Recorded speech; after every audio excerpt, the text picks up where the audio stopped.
You know how we're always told to look for the red flags? It's become almost second nature, right? Especially if you've been hurt. We're taught to protect ourselves by scanning for what's wrong before we even let connection in. But what happens when we lead with looking for what's right?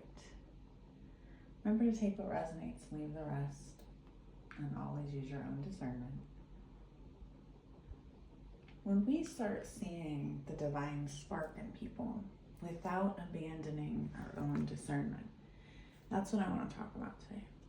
Because seeing the divine doesn't mean ignoring red flags. It means learning how to love with your eyes wide open.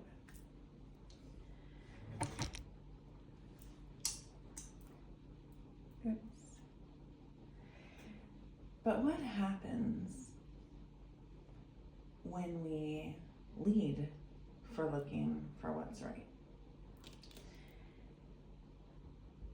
When we start seeing that divine spark in people without abandoning our discernment.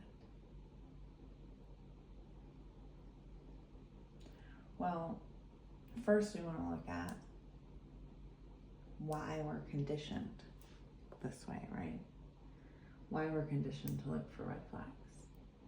A lot of this comes from conditioning, from our families, experiences, and collective programming. When we've been betrayed or blindsided, our nervous system becomes wired to spot danger first. And while that's understandable, it can keep us in constant defense mode, seeing potential threats instead of potential truth.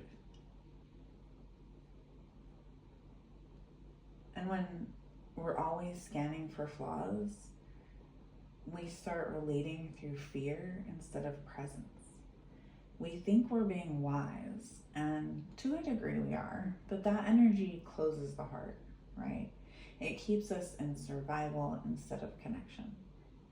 And it blurs intuition because we're filtering everything through old wounds instead of higher knowing. I mean, think about like when you turn on your camera, right? And all the filters that we have nowadays, so we're starting off, with that filter now, okay? What does that do? It changes the vision, right? Now, I'll be honest. Always, right? Always. I'm guilty of this myself. I know what it feels like both to ignore red flags and I know what it feels like to hunt for them. Ignoring them kept me in situations far longer than I should have been. And at one point, some friends of mine convinced me I needed to date again. And just from texting, I was already spotting red flags. And honestly, I was proud of myself. I even made a list of all of my deal breakers, everything I didn't want, right? And set out watching for clues so I could hit that red flag button the moment I saw one. It sounds kind of funny now, but with so many of us do this without realizing how backwards it is, right?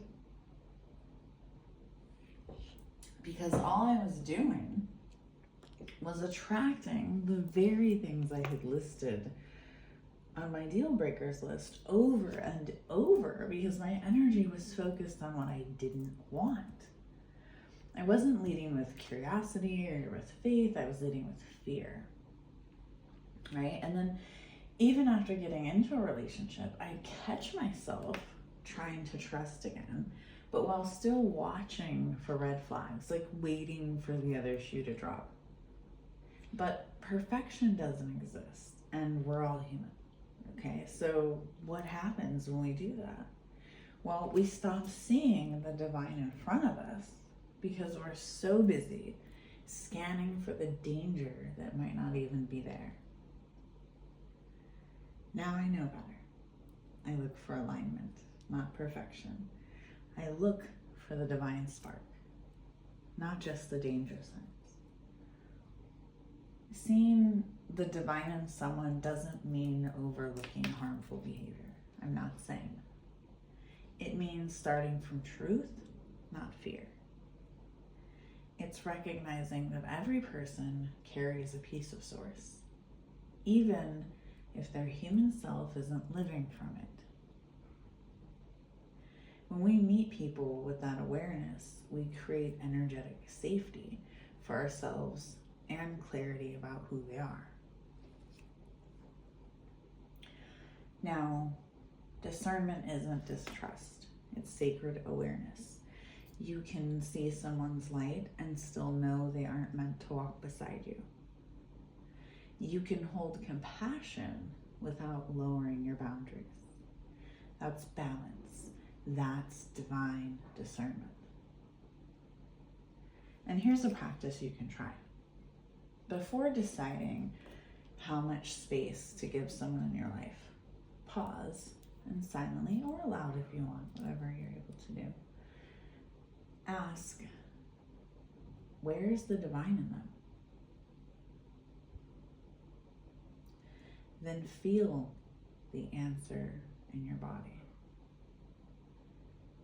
And then ask, does their current energy align with my path? Your intuition always knows. And a message for you from Spirit. Every soul carries light, but not every light is meant to guide you home. Love them as they are, and let discernment guide your steps. Thank you, Spirit. And I have an affirmation for you as well. I see the divine in others and honor my own discernment. I lead with love and protect my peace. Sending you light, love, and healing, and I hope this helped.